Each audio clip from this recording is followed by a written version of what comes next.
হচ্ছে ইহুদিবাদ এবং নাসারাবাদ, অর্থাৎ ইহুদিবাদ বা খ্রিস্টবাদকে ইসলামের সাথে এক করে দেখবে না, কেননা আল্লাহর নিকট একমাত্র দিন হচ্ছে ইসলাম, আর ইহুদিবাদ ও নাসারাবাদ হচ্ছে আপনার বিদাত এবং নবসৃষ্ট নব উদ্ভাবিত কতগুলো বিষয়, সেটি কখনো আল্লাহর পক্ষ থেকে নয়। সুতরাং আল্লাহ সর্বজাতির জন্যই ইসলাম পাঠিয়েছিলেন।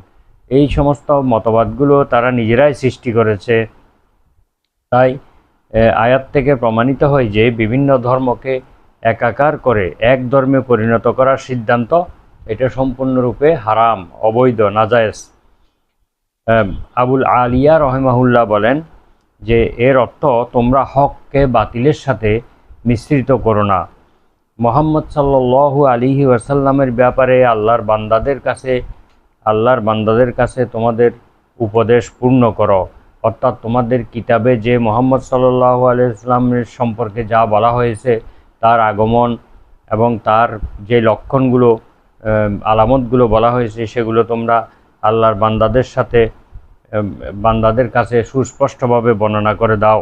আল্লামা শানকিতি রহমাহুল্লাহ বলেন যে তারা যে হককে বাতিলের সঙ্গে সংমিশ্রণ ঘটিয়েছে তা হচ্ছে তারা তাওরাতের কিছু অংশের উপর ঈমান এনেছে আর কিছু অংশকে তারা অস্বীকার করেছে, কুফরি করেছে এবং তা মানতে অস্বীকৃতি জানিয়েছে।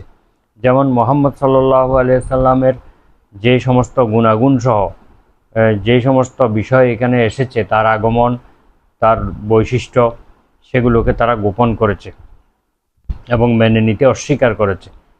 এর বর্ণনায় পবিত্র কোরআনের অন্য একটি আয়াতে বলা হয়েছে যে এই ইহুদি এবং খ্রিস্টানদের উদ্দেশ্য করে বলা হয়েছে, আফাতুমিনুনা বিবাদিল কিতাব ওয়া তাকফুরুনা বিবাদ ফামা জাযাউ মান ইয়াফআলু যালিকা ইল্লা খিজিয়ুন ফিল হায়াতিদ দুনিয়া ওয়া ইয়াউমাল কিয়ামাতি ইউরাদ্দুনা ইলা আশাদ্দিল আযাব। আল্লাহ তাআলা সূরা বাকারার 85 নম্বর আয়াতে বলেন, তোমরা কি কিতাবের কিছু অংশের উপর ঈমান আনো আর কিছু অংশের উপর কুফরি করো, কিছু অংশকে অস্বীকার করো?